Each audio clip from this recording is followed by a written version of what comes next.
Om Swastiastu. Om Swastiastu. Pemirsa News TV dimanapun berada, semoga kalian selalu sehat dan berbahagia. Berbahagia sekali, hari ini kita akan menemui seorang tokoh masyarakat Karangasem dan juga mungkin tokoh masyarakat Bali. Beliau adalah Ketua Forum Perbekal Provinsi Bali. Beliau adalah Pak Gede Pawana. Om Swastiastu. Om Swastiastu. Terima kasih telah menerima kami di kantor yang sangat artistik ini. Pak Gede, mungkin kita bicara masalah pandemi ini, karena saat ini adalah topik ini yang menjadi sorong kita bersama, karena merupakan dibilanglah ancaman bagi kita. Nah, kira-kira bagaimana Pak Gede melihat pandemi ini berpengaruh terhadap pengembangan pembangunan di desa Pak Gede? Baik, terima kasih Sampun Presiden. Memang setelah pandemi setelah terjadi pandemi hampir 2 tahun, memang terjadi penurunan terutama pembangunan di tingkat desa. Dan laporan teman-teman juga hampir semua, karena desa-desa yang hanya mengandalkan dana desa, jadi mereka tidak bisa melakukan pengembangan kegiatan-kegiatan yang bersifat fisik, pembangunan jalan atau pembangunan pasar atau dan sebagainya, karena semua alokasi dana Punike semua terserap ke penanggulangan COVID, penanggulangan COVID, kemudian kegiatan-kegiatan yang sifatnya mendukung kegiatan Satgas kita, Satgas Desa, itu di hampir dananya kita habis. Berapa persen dari porsi dana desa yang diterima tahun ini ada tahun lalu untuk penanggulangan COVID? Jadi dana tergantung, memang ada surat edaran untuk bisa dipergunakan itu. Nah, seumpama contoh kita di Desa Duda Timur, kita mempergunakan dari dana desa ini kan hampir 600 juta untuk penanggulangan COVID selama berjenjang 1 tahun, karena jumlah kakak miskinnya yang menerima BLT itu tinggi, besar. Tapi kalau ada desa yang memang kecil, mengeluarkan untuk BLT DD-nya, artinya dia lebih bisa menyerap anggaran untuk pembangunan mungkin sedikit, tapi persentasenya juga tidak. Berarti rata-rata antara 60 sampai 70% harus untuk penanggulangan COVID. Nah, kira-kira berarti dengan demikian pembangunan fisik dan pembangunan lain itu menjadi agak terhambat ya Pak Gede? Iya, jadi memang terhambat. Seperti kita di Duda Timur hanya bisa 1 kegiatan yang bisa kita tangani, yang harusnya bisa sampai 7 kegiatan, 8 kegiatan. Jadi hanya bisa 1 kegiatan untuk itu, karena sisanya kita pergunakan untuk penanggulangan COVID. Jadi semuanya fokus kepada pengembangan COVID. Ya. Nah, kira-kira Pak Gede melihat penanganan COVID di tingkat desa sejauh ini seperti apa Pak Gede? Jadi sebenarnya kita sudah berupaya maksimal, maksimal kita sinergi dengan desa adat, jadi penjagaan, kemudian kegiatan-kegiatan kita lakukan, dan bahkan para relawan kita dan Satgas gotong royong dari desa adat itu kan memang tidak ada secara pribadi mereka tidak ada uangnya, tidak ada honor, tidak ada honor, mereka memang melakukan dengan sukarela. Kebetulan mereka semua ada yang berhenti kerja, PHK, mereka tergabung di relawan kita.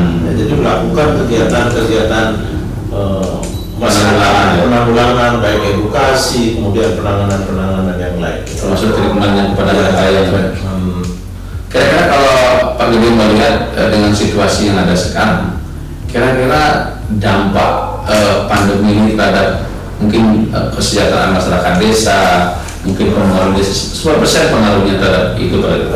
Kalau itu memang sangat besar ya, kayak kita di Duda Timur. Artinya dulu Duda Timur, karena kita juga punya PMI ya, PMI kan tinggi di sini di Duda Timur ya. Pertama kemudian mereka pulang harus semua kan, biaya beban keluarganya kan tinggi juga, padahal mereka mengharapkan penghasilan dari sana. Ada yang baru berangkat 2 bulan, utang belum terbayar kan, itu menjadi masalah. Tetapi syukur di 3 bulan terakhir ini mereka sudah mulai berangsur-angsur berangkat.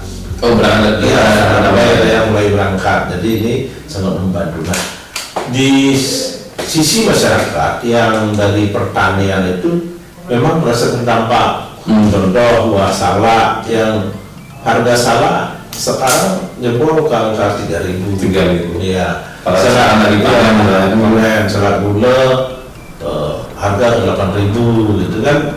Jauh sekali kalau dilihat dari tahun-tahun sebelumnya, sebelum COVID.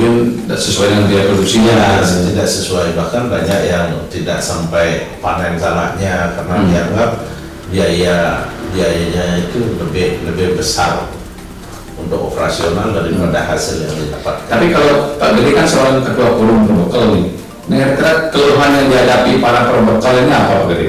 Keluhan mungkin apa yang mungkin menurut pada Pak Gede situasi yang ada sekarang seperti apa gitu? Ya, jadi teman-teman berbekal, kita kan ada grup nih dari 636 berbekal itu semua laporannya ke kita. Memang kendala di lapangan itu sangat berat karena para berbekal itu kan berhadapan langsung Dengan masyarakat. Ya, dengan masyarakat tentang bantuan, ada yang dapat bantuan, ada yang tidak. Kemudian kita sudah mengusulkan di desa tetapi tidak keluar. Kemudian tidak validasinya data. Ini yang terutama di tingkat pusat dengan di desa yang tidak sesuai kesesuaiannya, dan itu banyak permasalahan yang muncul dan menjadi polemik di masyarakat desa. Tetapi kita berusaha melalui kadis di tingkat kabupaten, kota dan provinsi sering melakukan koordinasi. Makanya pada saat pandemi itu dalam eksekusi setiap anggaran itu kita justru sering melakukan rapat atau melakukan kajian bersama untuk kesamaan ini dalam penanggulangan COVID ini. Nah, kira-kira kalau kita sekarang bicara masalah penanggulangan COVID ini kan berjenjang Pak Wana. Artinya desa punya peran masing-masing, kabupaten juga peran masing-masing, dan provinsi dan pusat punya peran masing-masing. Kira-kira sejauh ini bagaimana koordinasi itu bisa berjalan dengan baik? Kita dalam penanganan COVID ini sebenarnya sudah kita lihat sudah sangat bagus ya. Karena tingkat koordinasi di tingkat kecamatan dengan puskesmas, kapolsek dan ramil itu menjadi satu luar biasa gerbong. Ya. Kemudian laporan ini juga kita ada grup kepala desa dengan jajaran tingkat kabupaten. Jadi permasalahan-permasalahan itu kita cepat nyampe. Kayak kita di Forum Bali, jadi perbekal ada grupnya, kemudian apa yang menjadi kendala kita bisa sampai ke Pak Gubernur secara langsung. Karena ada grup dengan jadi tidak ada koordinasi, tidak ada kendala Pak. Untuk koordinasi tidak ada kendala, cuman permasalahan memang banyak yang kita hadapi ya. Masyarakat karena kan tidak mungkin semua orang dapat bantuan, itu yang menjadi masalah. Kali ini ya kepala desa yang jadi corong paling bawah ini ya. Jadi apa-apa kalau tidak dapat masyarakat biasanya menyalahkan ya. Padahal ini kan ada kriteria, ada syarat, ada aturannya. Kemudian kita sebagai penyalur di tingkat bawah, tetapi data itu kan sudah kita kirim semua. Yang berhak, yang sesuai dengan kriteria itu sudah kita laporkan. Cuma di tingkat anggaran, di tingkat kabupaten, provinsi atau pusat kan ada batasan anggaran. Nah itulah yang menyebabkan mereka tidak dapat. Secara fakta, kelengkapan data kita sudah kirim. Nah kalau Pak Lemo ya, ini kan koordinasi sudah bagus. Kira-kira apa yang menjadi kendala utama sehingga pandemi ini sulit sekali untuk segera kita turunkan lah ininya, penularannya masih tetap tinggi dan mungkin tingkat kematian juga masih tinggi. Nah kira dari Pak Gede, pandangan Pak Gede di lapangan apa yang sebenarnya jadi kendala utamanya? Jadi sebenarnya kita beberapa aspek kira-kira. Jadi warga masyarakat yang sadar untuk mempergunakan prokes ada, tapi ada juga masyarakat yang belum memahami tentang itu, masih menganggap bahwa COVID ini tidak ada. Nah ini kan dua sisi yang berbeda. Nah dari tingkat-tingkat ini kemudian ada kegiatan-kegiatan juga masyarakat. Ada yang melakukan prokes yang sangat bagus, sudah, tetapi dia karena kerjanya di luar, kemudian dia pulang, orang tuanya, anaknya dan keluarganya yang justru tertular karena mereka bekerja di luar, bertemu dengan banyak orang. Jadi kita harus melihat memang sebenarnya Bali sudah bagus, sangat bagus bagi saya kalau melihat dari informasi-informasi di kabupaten lain, karena kita juga ada kepala desa seluruh Indonesia, jadi laporan itu kan muncul. Jadi kita sebenarnya bersyukur di mana nggak baik lah. levelnya sudah bagus dengan koordinasi masyarakat kita, terutama di Bali, saya kira lebih baik lah. Waduh, sudah sangat bagus sekali sebenarnya kalau di Bali kita bandingkan dengan informasi teman-teman kepala desa seluruh Indonesia. Sebenarnya di sini tingkat kesadaran warga masyarakatnya sudah tinggi. Jadi kalau bilang contoh di wilayah saya ini, kalau sudah ada, padahal saya tidak mengimbau begitu PPKM berjalan, mereka sudah duduk sendiri tokonya. Itu malah luar biasa ya Pak De. Iya, jadi sudah sadar, edukasinya sudah berjalan bagus. Kemudian makanya pada saat dilakukan sidak, kenapa ini jualan, mereka memang ya barang-barang pokok itu kan memang dibutuhkan oleh masyarakat. Orang santem, dagang, canang, dagang ini kan memang dibutuhkan. Orang kita kalau kita bicara yang lain, kita kan sudah kalau bicara masalah penanganan COVID kan terkait juga dengan vaksinasi Pak De. Artinya tingkat vaksinasi kita menuju honeymoon kan harus 70%. Ya. Nah, kira-kira dari forum lokal ini bagaimana Pak Gede melihat upaya mencapai itu Pak Gede?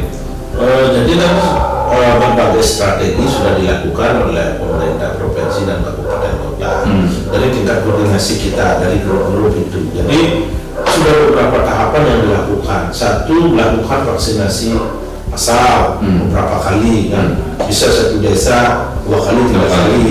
Kemudian setelah itu dari pihak puskesmas door-to-door, rumah-rumah, terutama yang lansia yang nggak bisa jalan, kemudian yang mengalami cacat menahun kan, sudah dilakukan seperti itu. Dan ini sebuah tingkat komunikasi yang sangat tinggi. Ada Pak Gede optimis kita di Bali ini Agustus mencapai kali ini 70%, karena kan dari data yang ada kan kita untuk yang suntikan pertama kita kan sudah 70%. Jadi saya harapannya kan harapannya kita bersama bisa mencapai angka 70%. Bahkan di atas itu Pak Gede, Ya, karena kita mau membuka pariwisata, betul. Kita sudah hari ini kita bisa buka. Jadi harapan saya dengan kesadaran bersama yang kita lakukan dengan mencapai angka 70% bila perlu lebih, jadi pariwisata ini kita akan aman karena herd immunity-nya kan sudah tinggi. Kalau dibandingkan dengan tersisa 20% dengan berbagai faktor tidak vaksin, ini kan faktornya banyak karena tensi tinggi, sakit, itu kan ada rekomendasi. Itu angka potongannya 20%. Jadi bisa mencapai 70-80%. Jadi kita aman, pariwisata bisa dibuka. Bali akan bisa kembali menggerakkan roda ekonominya. Jadi memang ini dibutuhkan kerjasama bersama masyarakat Bali, kita perangkat. Ya mungkin dalam penanganan ini pasti ada kekurangan. Kita nyadari lah bahwa pasti ada kekurangan di tingkat penanganan dan sebagainya, penyaluran bantuan dan sebagainya. Tapi harapan kita vaksin tetap berjalan, bisa diselesaikan ke 70-80%, pariwisata bisa buka, ya kita akan sudah tidak membicarakan lagi masalah COVID, tapi kita akan niru Singapura, persahabatan negara ini. Inggris sudah buka ininya, Amerika sudah. Nah kita Singapura dekat kita sudah. Mungkin kalau nanti Bali kan luar biasa seperti itu. Nah kira-kira kalau Pak Gede untuk mungkin statement terakhir, kira-kira apa harapan Pak Gede kepada semua, baik itu pemerintah berjenjang dari kabupaten, provinsi, pusat, dan juga kepada masyarakat sebagai tokoh ketua forum terbuka ini? Ya, harapan saya satu, mari kita bersama-sama. Kalau ingin Bali kembali bangkit, mari kita vaksin diri. Jadi bisa dengan 70-80% rakyat Bali sudah melakukan vaksin, pariwisata bisa dibuka, maka kita akan kembali menghadapi kehidupan normal. Jika itu belum tercapai, pemerintah tidak mungkin akan membuka pariwisata. Nah, jadi mari kita bersama-sama. Dan saya selaku pemerintahan di bawah mengucapkan beribu-ribu terima kasih kepada Pak Bupati, Wali Kota, kemudian Pak Gubernur yang sudah mengambil langkah-langkah cepat dalam penanggulangan COVID di Bali ini. Kalau kepada masyarakat yang mungkin belum percaya dengan vaksin, apa yang mungkin Pak Gede bisa sarankan? Banyak ada mas, si masyarakat yang tidak percaya dengan ini. Jadi mungkin perlu ditelisik juga selain ada berita-berita yang sifatnya hoax, tapi kita juga melihat fakta-fakta di rumah sakit yang memang positif COVID. Kemudian kan sudah ada beritanya juga bagaimana dan harapan kita pemerintah juga mengungkapkan orang-orang yang pernah mengalami ini. Kira-kira kan pembanding antara hoax dengan fakta yang terjadi yang pernah mengalami. Akhirnya seperti ada klarifikasi, ada jawab, ada jawaban. Jadi itu dilakukan. Jadi untuk melihat bahwa masyarakat itu percaya, ternyata benar ada. Kan pemberitaan ini yang kurang dibandingkan dengan berita-berita ini. Terima kasih Pak Gede. Sama-sama. Pemirsa News TV, tadi kita sudah mendengar penjelasan yang lugas dan jelas dari Pak Gede Kawana. Intinya dalam penanggulangan COVID ini kita tidak bisa jalan sendiri. Kita perlu bergandengan tangan, kita perlu bersatu, sehingga upaya atau harapan kita Bali bisa segera bangkit dengan membuka pariwisatanya bisa terwujud. Oleh karena itu kita perlu, sekali lagi kita perlu bersatu. Itu sudah untuk Pramu Santi. Om Santi Santi Santi Om.